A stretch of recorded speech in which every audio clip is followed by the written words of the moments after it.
Hi, I'm Phil Haslinger. I was a parish associate here for a couple of years from 2022 to 2024.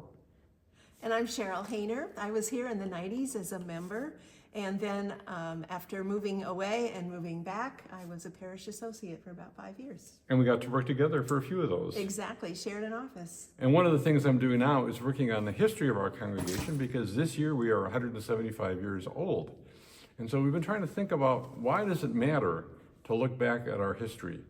And Cheryl, are there things in your time here, are there memories you have that help inform the way you think about this congregation? I have wonderful memories of being here at my first, well, actually the whole time, but especially in those formative years for me in the 90s.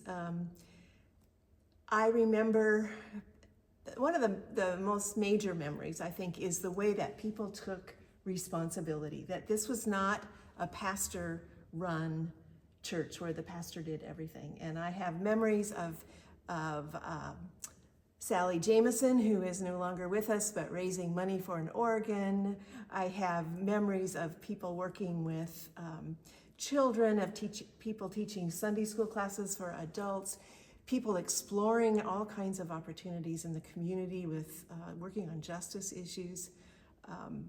I loved working with children, with directing choirs at that time. Lots of memories. And I think that notion of having those memories and valuing the memories are part of who we are as a people.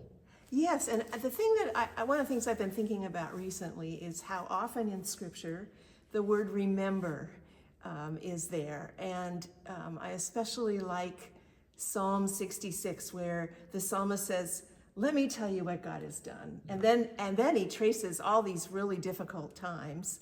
And then he says, "But God has led us into a spacious place." Not all of our history is great. No. There's some really difficult passages.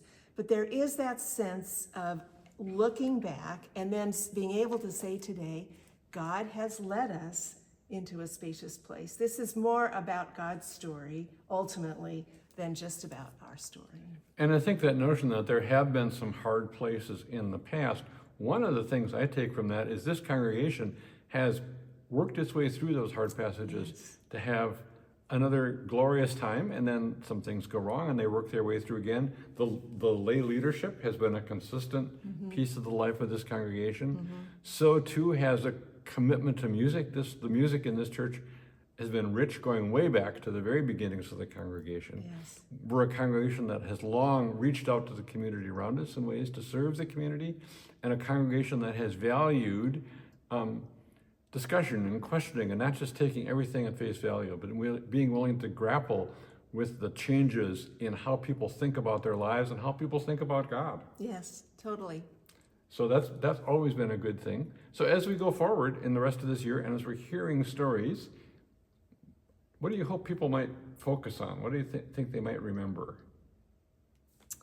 I hope they remember that we have been through all of these different passages, especially those of you all who are newer members and don't know anything. There's something about knowing the story of who we are that's really important in going forward. Yeah.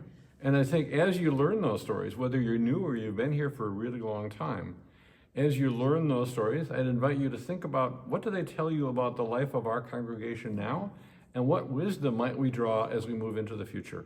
So I hope you immerse yourself in the life of this year, because it's a wonderfully rich history that Christ Presbyterian Church has. Thanks so much. Thanks.